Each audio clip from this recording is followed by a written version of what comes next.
もういい、上がれ。使えないやつめ。お前がちんたら洗ってたらいつまで経っても仕事が終わらないんだよ。ほらどけ。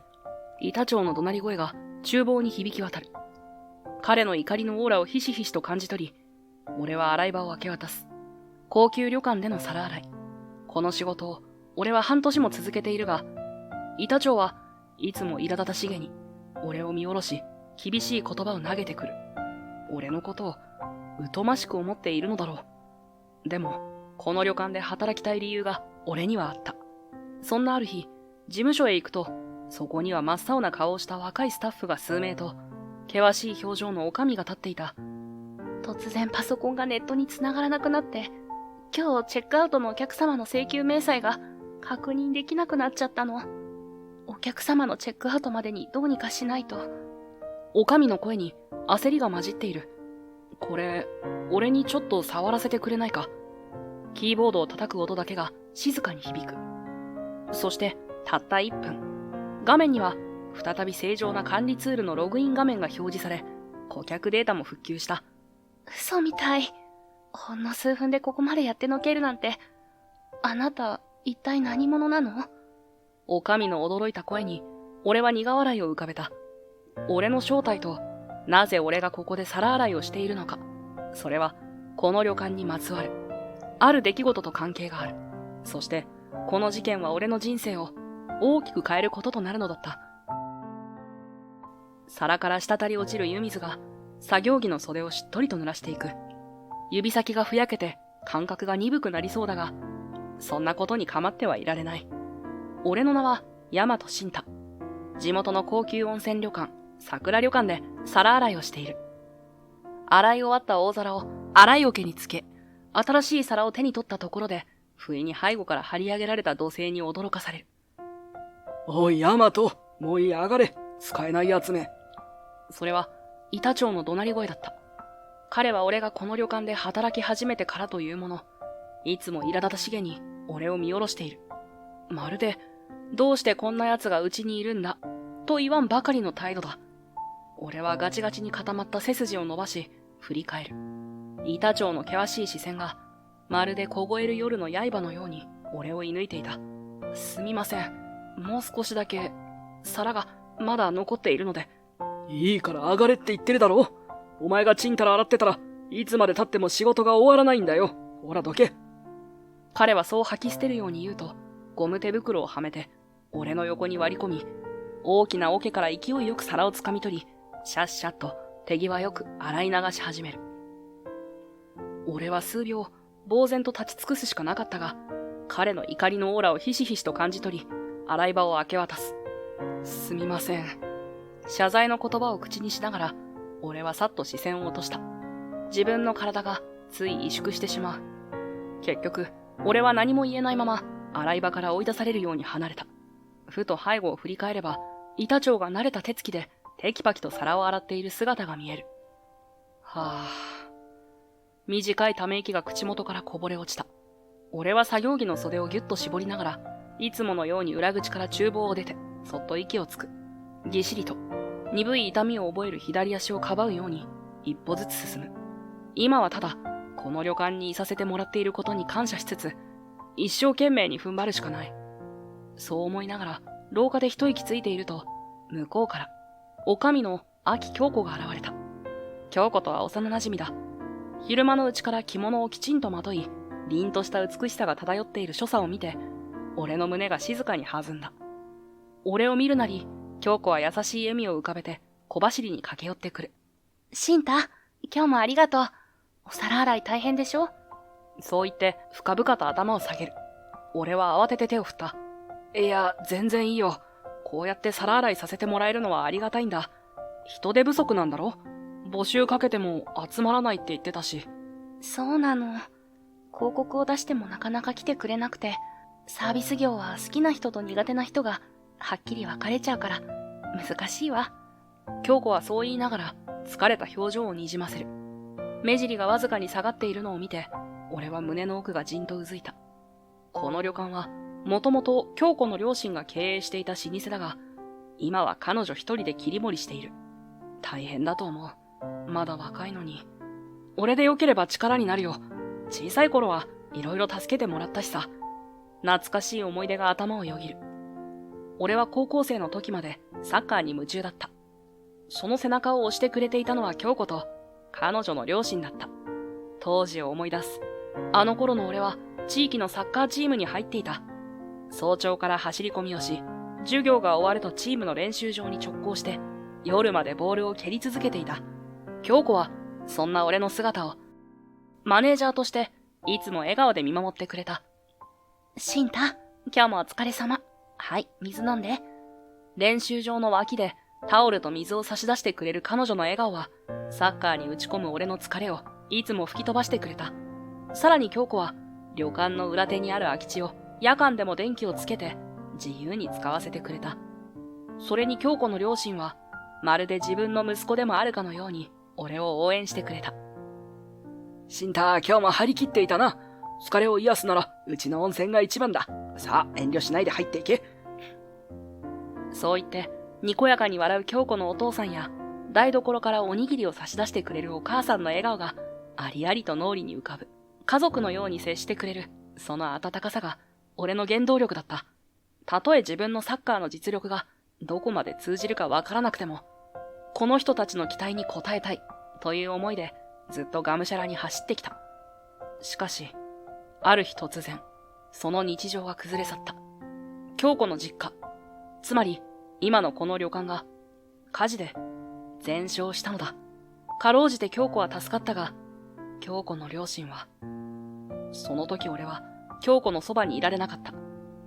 だから今こうして再建した桜旅館で彼女が女将として頑張っている姿を見るたびに胸にこみ上げるものがある。お父さんたちのこと本当に大変だったな。あの時そばにいてやれなくてごめん。俺は廊下を歩きながら改めて京子に声をかけた。京子はちらりと俺を振り向き、寂しそうに目を伏せる。ありがとう。でも仕方ないわよ。あの時シンタは日本代表の合宿に行ってたんだもの。プロを目指してたんだから、旅館のことなんか気にしなくていいのに。でもさ、やっぱり俺はあの時そばにいて力になりたかった。京子が笑っていないとなんか落ち着かないんだよ。ありがとう。でもね、私だってあの火事があったからこそ逃げちゃいけないって覚悟したの。私が旅館を再建しなきゃって。もしあの時シンタがそばにいたら甘えちゃってたかもしれない。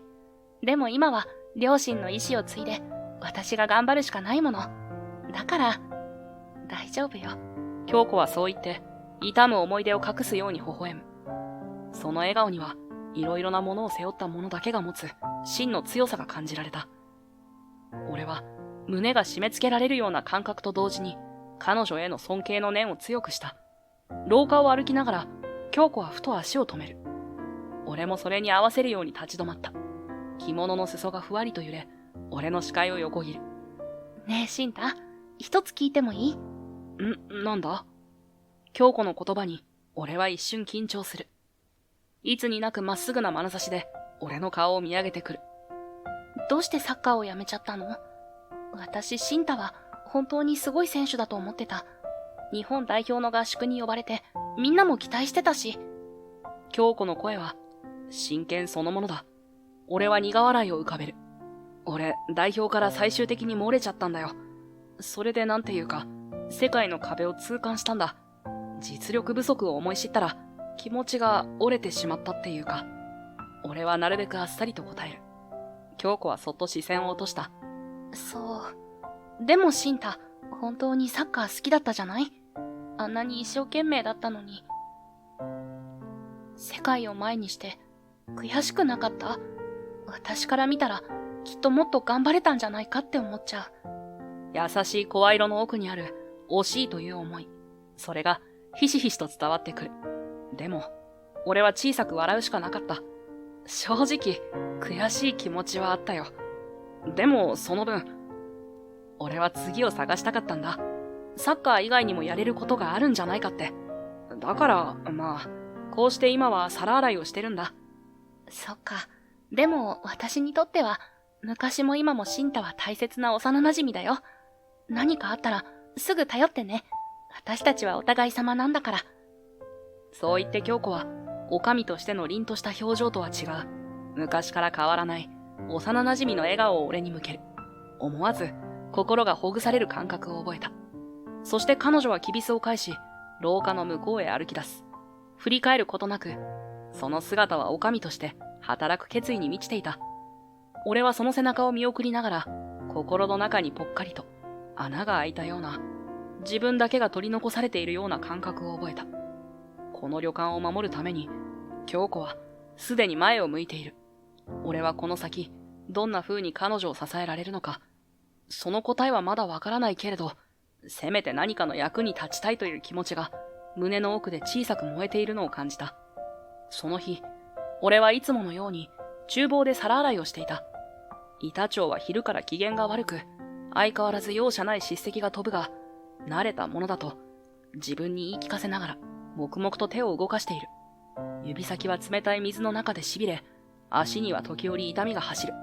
それでもやめられないのは、ここが俺にとって特別な場所だから。だが、その日はいつもと違う空気が漂っていた。というのも、旅館の事務所の方からスタッフの慌てた声が聞こえてきたのだ。俺はその声に耳を澄ませ、一息つくと濡れた手をエプロンで拭き、急いで厨房を出た。裏口を回って事務所へ行くと、そこには真っ青な顔をした若いスタッフが数名と、険しい表情の京子が立っていた。どうしたんだ？俺が声をかけると、京子が振り返ってすがるように言う。突然パソコンがネットに繋がらなくなって、今日チェックアウトのお客様の請求明細が確認できなくなっちゃったの。それに、他にも管理システムが動かないって。聞けば、どうやらシステム全体が停止しているようだ。最近導入した簡易的な宿泊管理ソフトがあるらしいのだが、そのサーバーとネットワークが混戦しているのかもしれない。お客様のチェックアウトまでにどうにかしないと。京子の声に焦りが混じっている。スタッフたちが右往左往している横で、俺はさっとパソコンの画面に目を通す。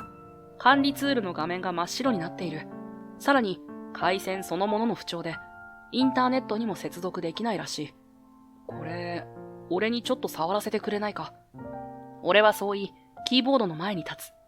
指先は皿洗いの水で冷たくかじかんでいたが、PC の前では不思議と頭が冴える。まずは、回線のルーターを確認した。ランプが一部点滅していない。ルーターに一度電源を入れ直すと同時に、ネットワークの設定画面を開いてみる。スタッフの一人が、何度もやったけど無理なんです。と言っていたが、どうやら再起動のタイミングが悪かったらしい。回線をリフレッシュさせた後、管理ソフトのサーバーが入っている端末にリモートアクセスを試みる。パスワードを京子に入力してもらうと、コンソール画面が立ち上がった。やっぱりそうか。少し前の更新で競合してるな。管理ソフトの自動更新がネットワークの不調と重なり、データベースへのアクセス権限が一時的にロックされたのが原因だ。俺は手動でロックを解除し、設定ファイルを書き換えてからサーバーを再起動させる。数十秒の待ち時間、周囲のスタッフは不安そうに画面を見守る。京子も唇を噛み締めている。俺は心の中で、これで解決するはずだ、と確信しつつ、再起動が完了するのを待った。すると、画面には再び、正常な管理ツールのログイン画面が表示された。試しにアクセスしてみれば、顧客データも復旧していた。やった！スタッフが歓声を上げ、京子は俺の手をぎゅっと握る。そうみたい。ほんの数分でここまでやってのけるなんて。シンタ、一体何者なの？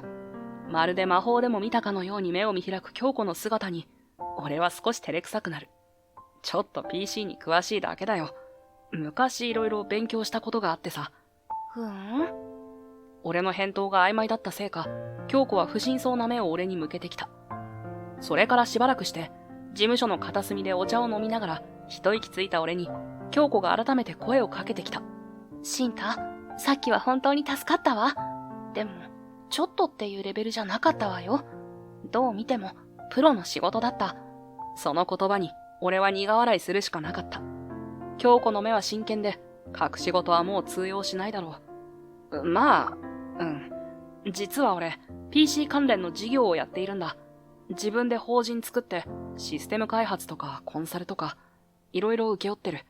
学生の頃からプログラミングは好きだったし、サッカーを諦めた後、本格的にそっちの道に入ってね。そうだったの？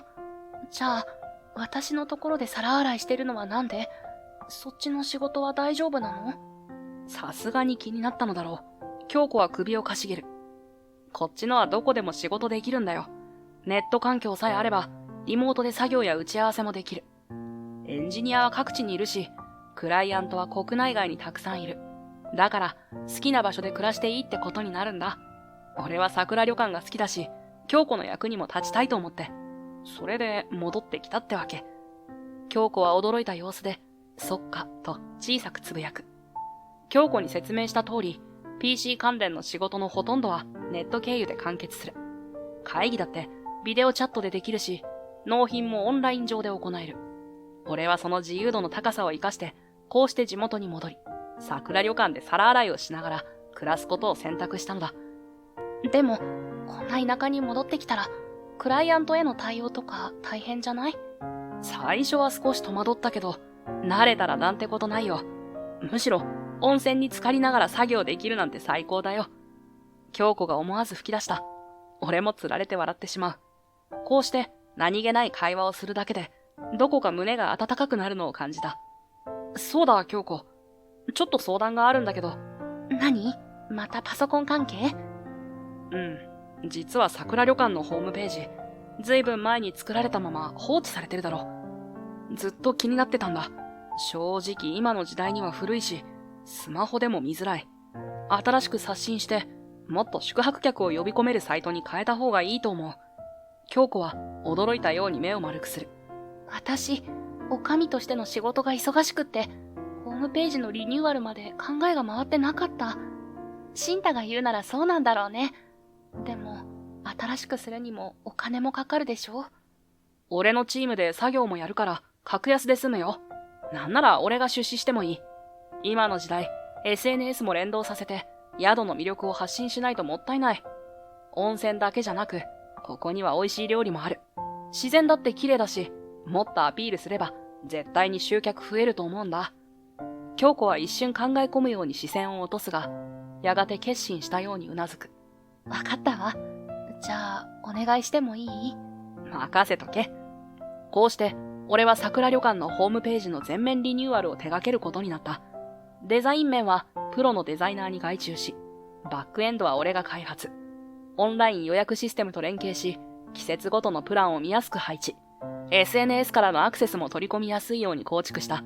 さらに、写真の質にもこだわり、地元のカメラマンに依頼して撮影した美しい風景や旅館内部の写真を多用した。公開して数日後から予約の問い合わせが徐々に増え始め、週末になると満室に近い状態が続くようになった。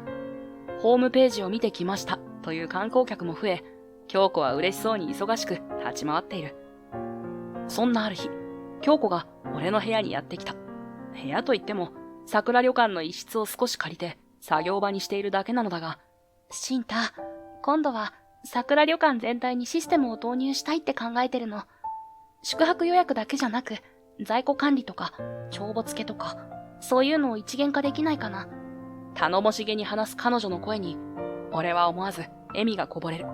いいね。今の時代、クラウドで統合管理すれば効率も上がるし、スタッフの負担も減る。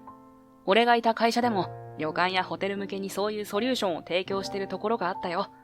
簡単に導入できるはずだ。本当？ぜひお願い。京子が身を乗り出したその時、不意に廊下から聞こえる足音とともにドアが開いた。へえ、随分と勝手に話を進めてるみたいじゃないか。そこに現れたのは広田来だった。俺と京子の高校の同級生で大手企業の息子だ。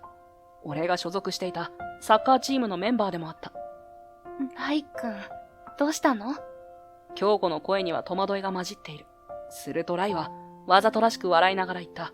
どうしたのじゃないだろ。ここはうちが買収する予定なんだよ。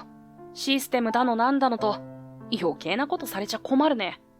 思わぬ言葉に、俺は思わず来を見据える。買収だなんて、そんな話は京子から一度も聞いたことがない。買収はまだ決まってるわけじゃないでしょ？京子がそう反論すると、来は鼻で笑った。決まってるんだよ。父さんが経営する不動産グループと観光開発企業がタッグを組んで、この辺りの旅館をまとめて抱え込む計画が進行中なんだ。桜旅館も例外じゃない。大規模な資本を入れて新しいリゾート地にするんだよ。ところでシンタ、なんでお前がここにいるんだ？ライが俺を睨むように見た。俺は正直、彼の態度が気に入らなかったが、冷静に答える。俺はここで働いているんだ。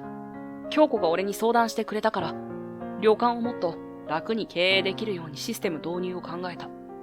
それだけだ。買収の話なんて初耳だよ。はっ、そうかよ。でも無駄だよ。なあ、京子。ライは京子に向き直ると、まるですでに決定事項であるかのように言い放った。この旅館は、うちのグループが買い取る。それでお前は、俺と結婚するんだ。わかってるよな。一瞬、ライの放った言葉の意味が理解できなかった。京子を見ると、その表情が凍りついていた。いいか？勝手なことをするんじゃないぞ。今さらあがいたって、全部無駄なんだからな。ライは勝手な言い分を並べ立てると、部屋を後にした。ドアが閉まると同時に、京子は大きく息を吐いて、その場に崩れそうになってしまう。大丈夫か？俺は慌てて京子を支え、椅子に座らせた。彼女は悔しそうに唇を噛み締めながら、しばらく言葉を発せない様子だった。ごめんね、シンタ。驚いたよね。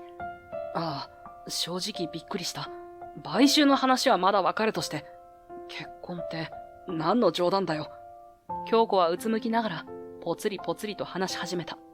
私が桜旅館で火事にあった時、命がけで助けてくれたのがライ君なの。あの炎の中に飛び込んで助けてくれた。両親が亡くなった後もずっとそばで支えてくれて、いろいろと恩があるの。俺は何も言えなくなる。確かに、命を救われた人に対しては特別な感情があるだろうし、恩義も感じるだろう。京子がライに強く出られないのも頷ける話だ。でも買収については、双方が合意して進めるって話だったから、安心してたの。まさか、一方的に話を進めるなんて。京子は苦しげに言葉を続ける。俺はそんな彼女を見て、やるせない気持ちに襲われる。少し落ち着いた京子を見つめながら、俺は何気なく、胸の奥に生じた疑問を口にした。京子は、ライのことが好きなのか？京子は一瞬ハッとしたように俺を見返す。そして、その視線をそっと外す。好きかどうか正直わからない。でも裏切っちゃいけない人だって思う。火事の時、助けてくれたのは事実だから。だから、私だけのわがままで彼を否定するのは失礼というか、申し訳ない気がするの。彼女の言葉には苦悩が滲んでいる。思えば、あの日の火事で両親を失い、彼女は一人ぼっちになりかけた。その時手を差し伸べてくれたのがライなのだ。命を救われた上に、経済的な支援も少なからずあったのだろう。俺は唇を引き結んだまま言葉が出なかった。わかった。でも、もし何か力になれることがあったら言ってくれ。俺は京子の味方だから、皿洗いだろうが、PC システムの改良だろうが、何でもやるよ。俺の言葉に、京子はうっすらと涙を浮かべながらも、小さく微笑んだ。ありがとう、シンタ。本当にいつも支えてくれて、感謝してる。正直、今どうしたらいいのかわからないけど、シンタの存在が本当に助けになる。その一言で、俺は少しだけ救われた気がした。京子のために何ができるかは、まだ明確には見えない。けれど、俺はここにいる。その事実を、彼女が必要としてくれるなら、俺はどんな手段でも講じるだろう。暗雲は広がり始めているが、まだ終わりではない。どう転んでも、俺は京子を放ってはおかない。そう、心の底から固く誓った。深夜の厨房はいつもよりも静かだった。洗い場から聞こえる水の音がかすかに響き、蒸気混じりの熱気が肌をじっとりと濡らしていく。俺はいつものように黙々と皿を洗っていた。泡だらけのスポンジで大皿を磨きながら、ふと疲労が重くのしかかる足をかばうように体重を移動させる。すると、急に足首に痛みが走り、思わず顔をしかめた。いつものことなのに、なぜかこの日はやけに答える。ヤマト、お前なんでこんなことしてんだよ。皿を洗う手を止めて振り返ると、板長が腕を組んで立っていた。険しい顔にはどこか苛立ちが見える。お前、すごい SE なんだろ？噂は聞いてるぞ。俺が PC に詳しいという事実は、いろんな人の耳に入っているようだった。どうしてって言われても、答えづらいですね。俺は言葉を探しながら、皿洗いの手を一度止める。板長はその様子を見て、鼻を鳴らすように言葉を続ける。ここには、そういう仕事だけじゃ、食えなくなった奴が仕方なく来ることもあるがな。お前の場合は違うだろ。技術も金もあるって聞いたぞ。まあ、それはそうですね。正直、やってきた仕事の報酬は、それなりにもらってきました。困るほど生活に追われてるわけでもない。でも、なぜか虚しくなってしまったんですよ。俺の言葉に、板長は眉を潜める。俺は手を止め、深いため息をつきながら続けた。ずっと PC ばかり触ってて、がむしゃらに仕事をこなしては成果を出す。お金も入るし、企業からは重宝される。でも、ふと気づいたら、周りに誰もいなかったんです。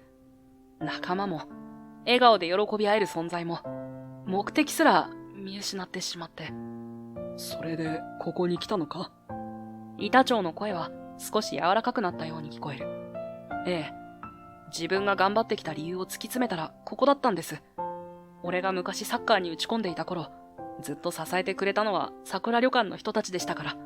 特に女将、京子は俺にとって特別な存在なんです。京子の名を口にすると胸がじわりと熱くなる。板長はその感情の揺れを感じ取ったのか、ちらりと視線を落として黙り込んだ。そうか。もういい。上がっていいぞ。板長は不意に言い放った。でも、皿がまだまだ。いいから休め。PC の技術は天才的かなんだか知らんが、皿洗いの腕前は人並み以下なんだから、お前は。板長は厳しい表情のまま言った。俺は素直に頭を下げ、エプロンを外す。ありがとうございます。お先に失礼します。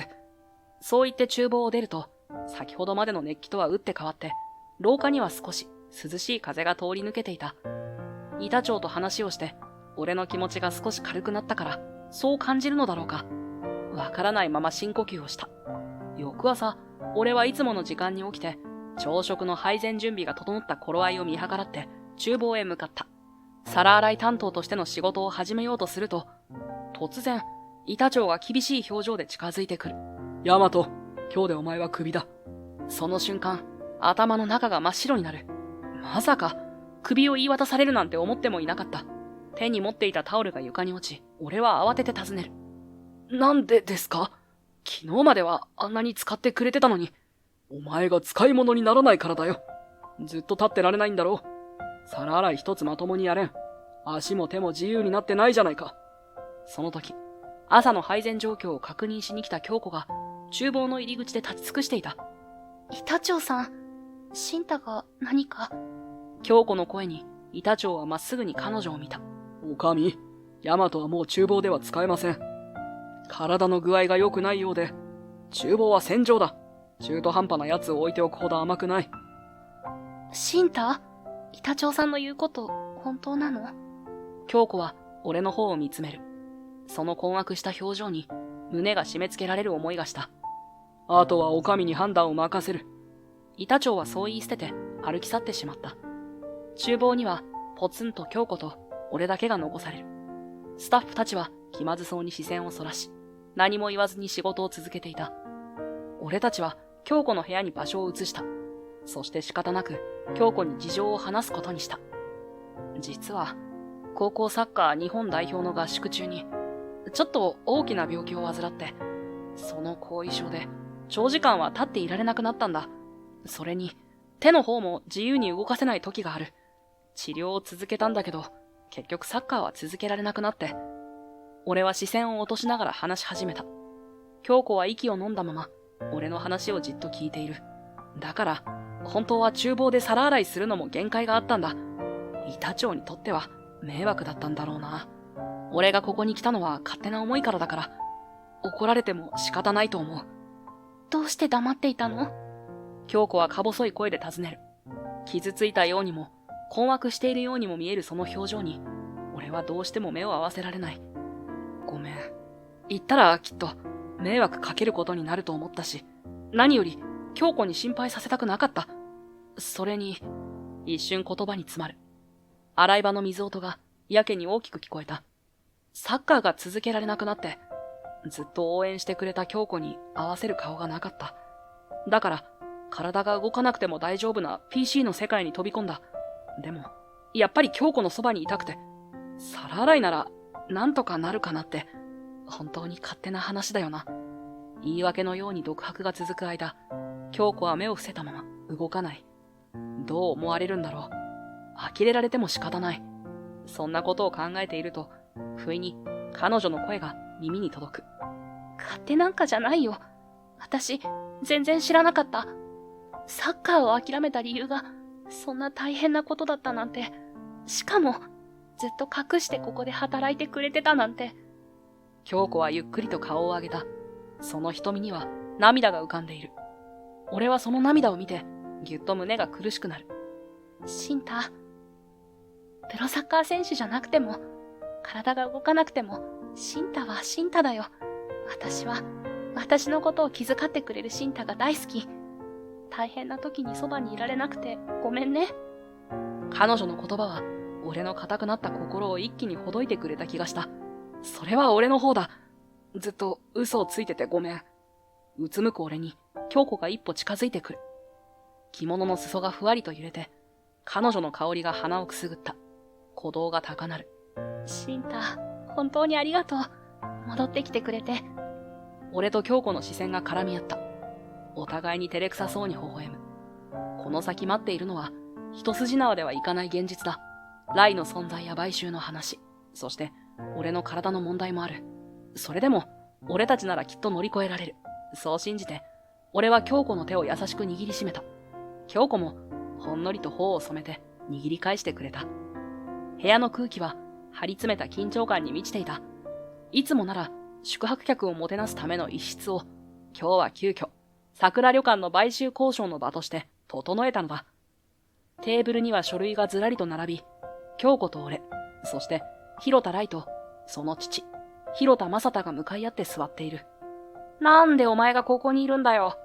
ライは苛立ちを隠さない様子で俺を睨みつける。彼の視線からは敵意が伝わってくるが、俺は動じることなく視線を返した。私がお願いしたの。桜旅館のシステムを任せているのがシンタだから。京子が落ち着いた声で答えると、ライは鼻を鳴らすようにして不満げに口をつぐむ。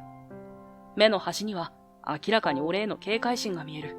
その横で、正田さんはスーツに身を包み、慣れた様子で商談の資料に目を落としていた。大手不動産グループをいくつも束ねる敏腕経営者という噂だが、その横顔はどこか冷徹さを宿している。では早速、買収交渉の件について話を進めさせてもらおう。正田さんが静かに口火を切ると、部屋の空気がさらに引き締まったように感じる。京子はやや緊張した面持ちだが、それでも毅然とした態度を崩さない。俺はその隣に座り、彼女の心の動揺を少しでも支えられるよう、さりげなく手元のメモとノート PC を確認する。まずは、これが我々のグループが提案する買収プランだ。桜旅館の設備を一新し、さらに、うちのリゾート事業と連携させることで、より大きな観光資源として展開していく。資本面でも技術面でも、我々は強力なサポートを提供できる。正田さんは計画書を広げ、要所を指し示していく。その説明は一見すると合理的で、観光地としての価値向上を目指しているようにも聞こえる。もちろん、女将として京子さんがこの旅館を続けていくことは可能だ。ただし、最終的な経営方針については、我々が決定権を持つ形になる。つまり、吸収合併のような形だね。俺はその言葉を聞いて小さく息を飲む。吸収合併ともなれば、京子の権限はほぼ形だけのものになってしまう。旅館の伝統や独自のサービスは大きく変えられる可能性が高い。ちらりと京子を見ると、やはり不安そうな表情だ。それでも、彼女は弱音を吐かずに、正田さんの話を最後まで聞こうとしている。この地域の旅館は、すでに我々のグループがいくつも手をつけている。ここを取り込み、地域一帯を大々的にリゾート化する。そうすれば集客も増えるし、利益も大きくなるだろう。我々にとっても、そして君たちにとっても悪い話ではないはずだ。正田さんが一通り話し終えると、俺はテーブルの上の資料を手に取って声を上げる。その計画ですと、桜旅館は吸収合併されて、事実上はあなたたちのグループの一部になります。それではこちらに利点が全くありません。それに調べたところ、あなたたちは旅館やホテルを買収してから、そのノウハウや客を吸い上げ、最終的に閉鎖に追い込む事例が多いですよね。その瞬間、正田さんの視線が鋭くこちらを捉えた。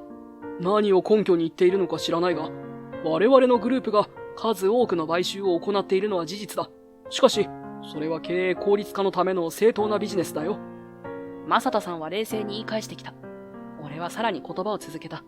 確かに、買収先の施設を一定期間は運営し続けています。けれど、最終的には採算が取れないという理由で閉鎖に追い込んで、土地や建物を転売して大きな利益を得ている。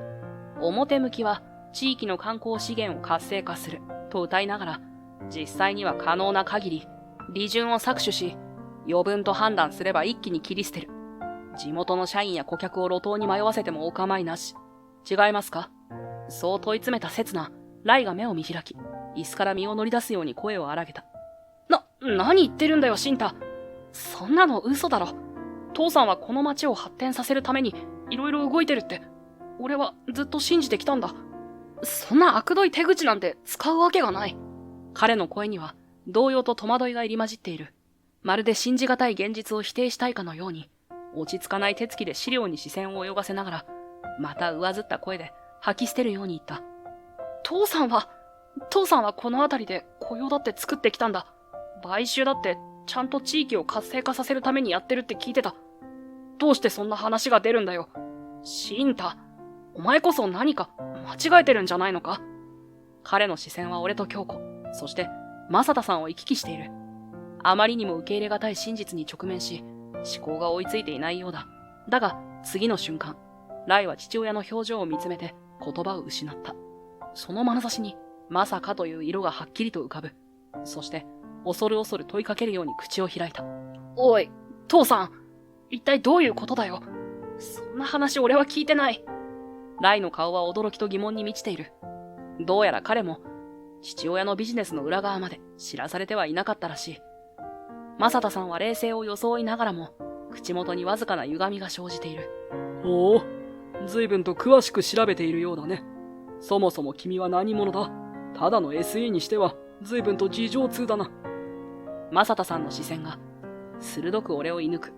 俺は一瞬躊躇したが、ここまで来た以上隠す必要もないだろう。私はかつて大手 IT 企業に所属していました。そこから独立して今はフリーで SE をやっています。そう言いながら俺は自分の名刺を差し出した。それを横から見たライが俺を指さしながら目を見開いた。もしかしてあのタスクブリッジのプロジェクトに参加してたヤマトってお前のことか？嘘だろ。あれは国内最高峰の開発チームだって聞いたぞ。しかもヤマトってやつは名だたる企業を支える天才 SE だって。それがお前のことだったなんて。ライの声が室内に反響し、京子は初耳のように少し驚いた表情を浮かべる。タスクブリッジは俺の人生を変えたプロジェクトだった。国内の大手企業30社以上が抱える古いシステムをすべて新しいクラウド環境に移行させる。普通なら無謀とされる規模の仕事だった。でも俺たちは独自開発した AI ブリッジ技術でまるで橋を架けるように古いシステム同士をつないでいった。一番のチャレンジはシステムを止めずに移行することだった。大企業のシステムは24時間365日動き続けている。それを止めることなく、まるで走り続ける列車の部品を次々と新品に交換していくような作業。一歩間違えれば何千億という損害が出かねない。プロジェクトリーダーとして俺は1年間ほとんど眠れなかった。でも従来なら5年以上かかる移行作業をたった1年で成功させた。それで業界では伝説のプロジェクトと呼ばれるようになったのだ。正田さんも表情が変わった。先ほどまでの冷静な態度から一転、警戒心むき出しになったように見える。なるほど、それでか。やたらと詳しいと思ったら調べるのが得意というわけだな。ええ、情報収集と解析は仕事柄お手の物ですから。あなたのグループ企業が何をしてきたのか、一通り目を通させてもらいました。そう言って、俺はゆっくりと背もたれに体を預ける。相手の悪どい実態を知った上で、京子にそんな契約を結ばせるわけにはいかない。すると、正田さんはわずかに苦笑した後、開き直ったように口を開く。まあ、そこまでお見通しなら正直に言おうか。確かに、これまでの案件でも最終的には吸収して形を変えてきた。でもね、京子さん。それは時代の流れなんだよ。このままじゃ、旅館はいずれ立ち行かなくなる。このご時世、高級旅館の再建なんて夢のまた夢さ。そうだな。1年も持たないんじゃないかな。だがここで判を押すなら、まだ従業員たちの再就職先くらいは面倒を見てやれる。さあどうする？従業員たちを路頭に迷わせるか、両親から受け継いだ旅館をただの廃墟にするつもりか？賢明な判断を期待しているよ。正田さんの態度は傲慢そのものだ。まるで京子が折れるのは時間の問題だ。とでも言わんばかりにペンを差し出してくる。俺は震えている京子の手をそっと握りしめた。契約を強行するというのなら、この情報をネットに流しますよ。俺はスマートフォンを取り出し、画面に表示された書類を正田さんの前に突きつける。これは3年前の関東某所の温泉ホテルの買収時の内部資料です。従業員への退職勧奨の手順書があります。従業員の士気を下げる方法なんて随分と丁寧にまとめられていますね。正田さんの顔がわずかに引きつる。俺はさらに画面をスクロールする。こちらは昨年の関西のある老舗旅館の件。表向きは経営支援を謳いながら、裏で取引先への支払いを故意に遅延させて信用を落とし、最終的に倒産に追い込んだ証拠が一式揃っています。メールのやり取りまで全部保存してありますよ。貴様、どこから？これらの証拠を公開させてもらいます。ここまで資料が揃っていれば、それなりに話題になるでしょう。正田さんの額に汗が浮かぶ。ライは父親の顔を見つめ、次第に青ざめていく。ふざけるなよ、赤蔵が。お前なんかがネットに流したところで、俺たちが黙ってると思うのか？すぐに削除申請を出して、揉み消すことだってできるんだぞ。正田さんは怒りをあらわにし、テーブルを叩きつけんばかりの勢いで立ち上がる。その凄まじい圧力に、一瞬部屋の空気が止まった。だが、俺は冷静に見返し、わずかに肩をすくめる。そう簡単に行くかどうかはわかりませんよ。俺にはそれなりのつてがあるんでね。情報を一瞬で拡散する方法も、証拠を握ったまま外部サーバーにバックアップを取る方法も、プロとして心得ています。あなたがどんなに権力を使おうと、一度世に出たものを完全に封じ込めるのは難しい。少なくとも、社会的信用は一気に落ちるでしょうね。正田さんの顔色がさっと変わるのが分かった。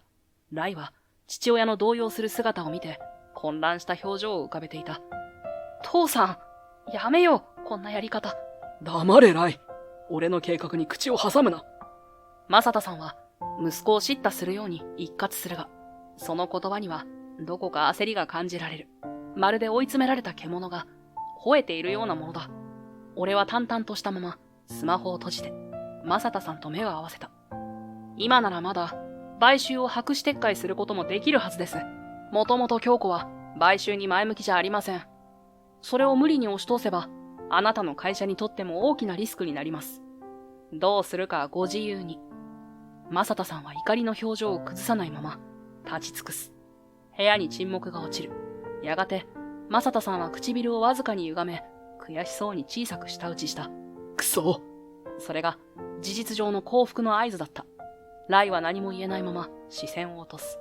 一方の京子は、安堵したのか、大きく息を吐いて俺の方を見る。俺は彼女に向けて、かすかにうなずき返す。それが、俺たちにとっての勝利のサインだった。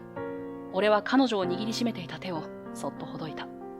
正田さんは、契約書を乱暴にカバンに押し込んで立ち上がると、何も言わないまま、部屋の扉を荒々しく閉めて、立ち去っていった。正田さんの足音が、廊下の向こうへ遠ざかっていくのが聞こえる。俺と京子、そしてライだけが残された。重たい沈黙が辺りを包み込む。ライは呆然としていた。彼の肩が小さく震えているのがわかる。嘘だ。父さんがあんな悪どいことを。その声には、にわかには信じがたいという、苦痛と困惑がにじみ出ている。ライは父親を誇りに思っていたはずだ。大きな会社を経営し、この町に投資をしているのだと、高校の頃によく口にしていた。だが、その実態が買収相手を追い詰めて、切り捨てるようなやり口だと知ったことは、ライにとっては心が大きく、揺らぐ事件だっただろう。信じたくない気持ちはわかる。でも、これが、お前の父親の本当の姿なんだ。俺はやや低く抑えた声でそう告げる。視線をそらすことなく、ライの悲しげな目をまっすぐ見据えた。彼は、一瞬だけぎゅっと、拳を握りしめる。すると、京子が小さく息を吐いて、ライへ向き直った。ライ君、ありがとう。いろいろと助けてもらったことには感謝しているわ。大変な時、優しい言葉をかけてくれたのも覚えてる。でもね。そこまで言うと、京子は一瞬言葉に詰まったように視線を落とした。ためらうように指先を握りしめ、意を決したように続ける。結婚のことなんだけど、やっぱりごめんなさい。できない。小さく頭を下げた京子の声は申し訳なさそうで、しかし決意がこもっていた。ライは苦しげに眉を寄せ、ぎゅっと唇を結んだ。やっぱりそうだよな。どうやっても俺はシンタに勝てないんだ。好きな人を助けるために火の中に飛び込む勇気すらなかったんだし。ライ君？それ、どういうこと？京子が機嫌そうに聞き返す。ライは苦笑いしながら床に目を落としていた。俺、あの日、桜旅館で火事が起こった時、たまたま近くを通りかかったんだ。俺は怖くて動けなかった。だけど、シンタはまっしぐらに火の中に飛び込んだ。京子を助け出したのは、本当はシンタなんだよ。シンタがあの後姿を見せなくなったのをいいことに、俺はお前に嘘をついてたんだ。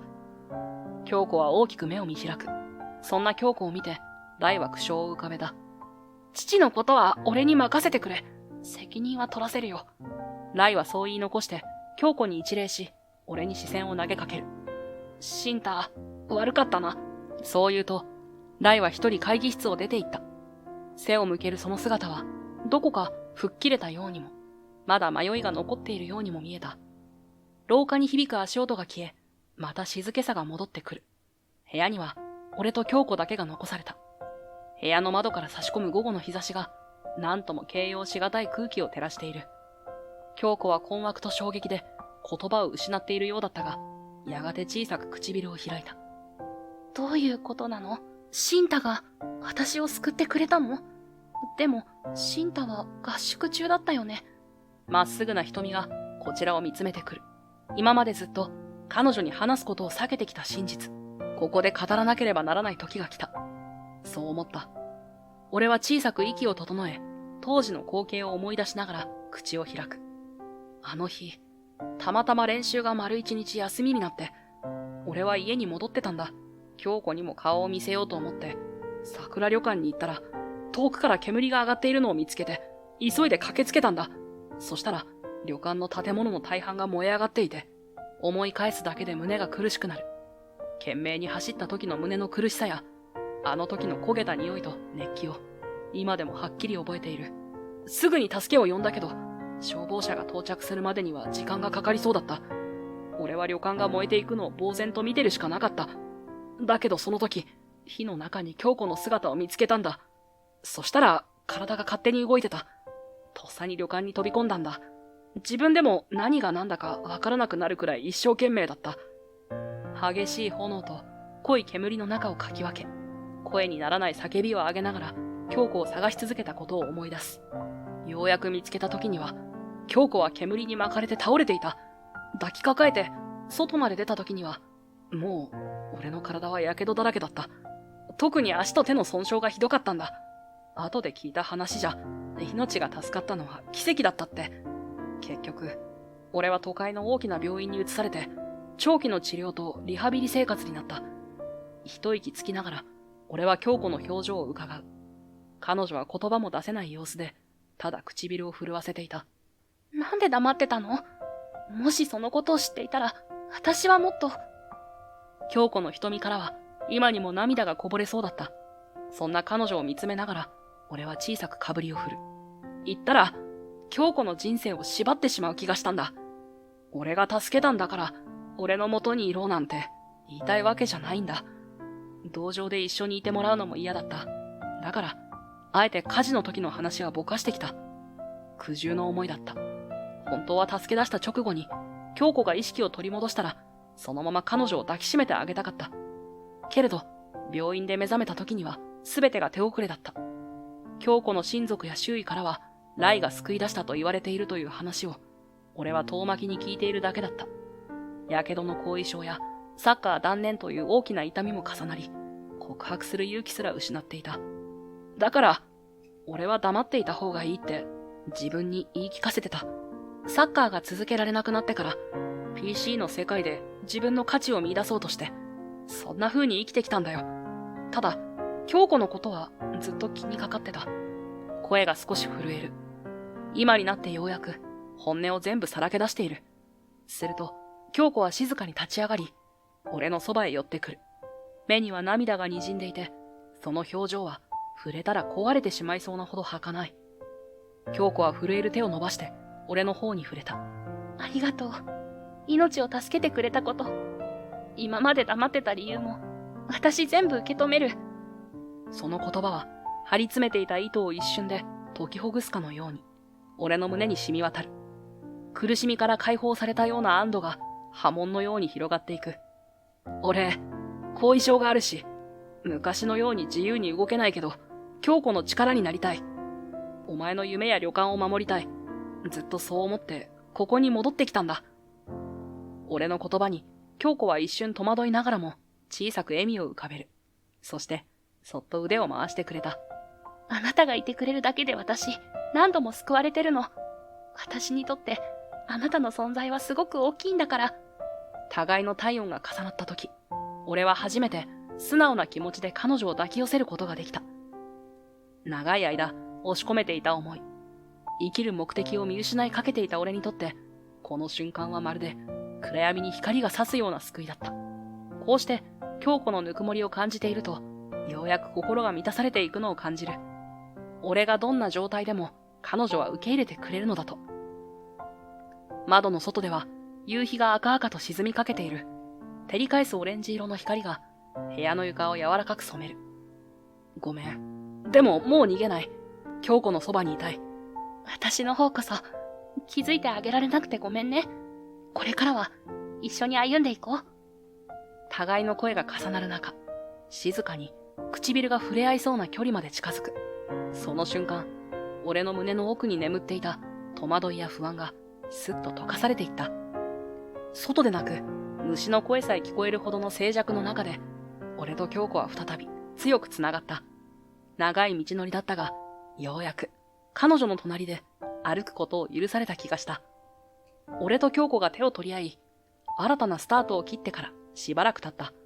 桜旅館をめぐる買収話は完全に立ち消えになり、正田さんの悪事は世間に暴かれることとなった。そのきっかけは、ライが秘書を通じて手に入れた父親の会計資料や契約書類だったらしい。ライが地元の行政やメディアへそれらを提出し、さらに一部の取引先へも事実をリークした結果、数多くの不正が明るみになったのだ。最初はメディアなどに、うちのグループに手を出したらどうなるか思い知るぞ。と脅しをかけていた正田さんだったが、証拠が揃いすぎていて逃げ道はなかった。結局、警察の内偵も入り、彼が行ってきた買収や土地転がしの実態が一気に表沙汰になった。そして正田さんは、大規模な裁判を待つ身となったらしい。ライは、父の悪事を世に知らせた裏切り者扱いをされながらも、すべてを受け入れて後始末に奔走していた。違法行為で得た利益を返済するための交渉、従業員の雇用先の確保、企業グループの再編、彼は責任を背負う覚悟で動いているようだ。直接会って話す機会はまだないが、噂で聞く限り、以前のような傲慢な態度は消えて、真剣な面差しで仕事に向き合っているらしい。ライ君が改心してくれたなら、それでいい。京子もそう言って、彼に感謝の気持ちを口にしていた。今はもう、命の恩人という誤解も解けた後だけれど、少なくとも京子は、憎しみよりも、彼が立ち直ってくれることを望んでいるのだ。そして、桜旅館は徐々に安定した経営へと向かい始めていた。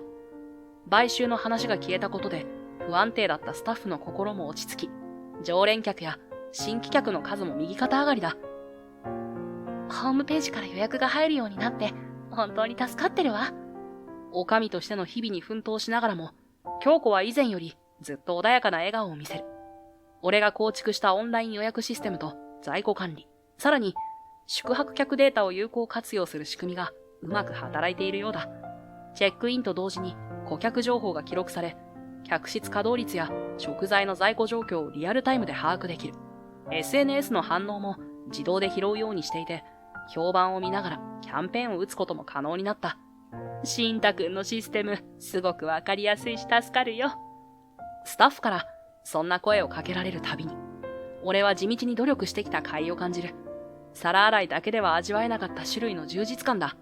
昼過ぎ、厨房の入り口を横切ると、久々に板長の姿を見かけた。精悍な顔つきは相変わらずだ。俺は少し緊張しながら近づく。板長には伝えておかなければならないことがあった。板長、今までありがとうございました。わざと冷たく当たってくれてたんですよね。俺の体のことを最初から気づいてたんじゃないですか？そう尋ねると、板長は少し目をそらして鼻を鳴らすように笑う。偉そうに言うな。俺はお前みたいに火傷の後遺症を抱えてまで、そんな大変そうに皿洗いするやつを初めて見たんだ。見ててハラハラするったらありゃしない。無理して厨房に立ったって体を壊すだけだろうが。生き方は自分で決めろ。けど、無茶はするな。いかにも素直じゃない口ぶりだが、そこには板長なりの優しさが確かにある。ありがとうございます、板長。礼を言うと、板長は答えず、厨房の方へ戻っていった。夕刻、桜旅館の廊下から中庭を見下ろすと、紅に染まる夕日が池の水面をオレンジ色に染めていた。俺は窓辺により、ささやかな景色を楽しんでいると、背後から京子の声がする。ここにいたのね。ぼんやりしてると日が沈んじゃうわよ。振り返ると、彼女は軽やかに歩み寄ってきて、そのまま俺の隣に並んだ。旅館の客、増えてるみたいだな。今週末も満室だって。しかも、若い人たちの予約が多いの。ホームページで魅力を見て、来てみたくなったんだって。私すごく嬉しい。彼女の笑顔を見ると、自然とこちらも笑みがこぼれる。よかったな。京子が頑張っているからこそ、旅館も盛り上がってるんだよ。俺はちょっと手助けしただけで。そんなことないよ。シンタがいてくれるだけで、私どれだけ安心してるか。ずっと昔から、あなたには助けられてばかりだね。京子はそうつぶやきながら、ふと俺に目を向けて微笑む。その瞳は、あの火事の時の悲しみを乗り越えた強さを持ち、そして温かさを帯びていた。今度は俺がずっとここを支える番だから、体は多少不自由でも、PC なら平気だし、何かあればいつでも言ってくれ。俺がそう言うと、京子はそっと手を伸ばし、俺の手を握る。廊下には他の従業員や宿泊客がいてもおかしくないのに、彼女は全く気にする様子がない。むしろ自然に当たり前のように手をつないでくれる。一緒に頑張ろうね。シンタが隣にいてくれたら、私は大丈夫だから。ふわりと柔らかい香りに包まれて、俺は照れくささと嬉しさで胸がいっぱいになる。夕日の光が俺たちの影を寄り添うように長く伸ばしていた。桜旅館は今日も変わらず人々を迎えている。火事の傷跡はもうない。買収の脅威も消えた。そして何より俺たちが一緒にいる。これからもよろしくな、京子。そうつぶやきながら、俺はそっと彼女の手を握り返した。旅館の中庭に晩夏の風がそよぐ。控えめに鳴く虫の声がどこか穏やかな夜の訪れを予感させる。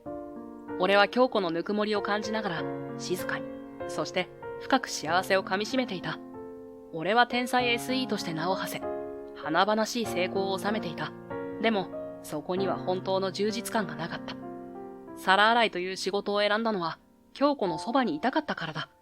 体の不自由さを隠し、黙々と皿を洗う日々。でも、そこには確かな誠実さがあった。本当の強さは、華やかな成功や社会的地位にあるのではない。日々の小さな誠実さの積み重ねこそが、人の心を動かし、大切なものを守る力となるのだ。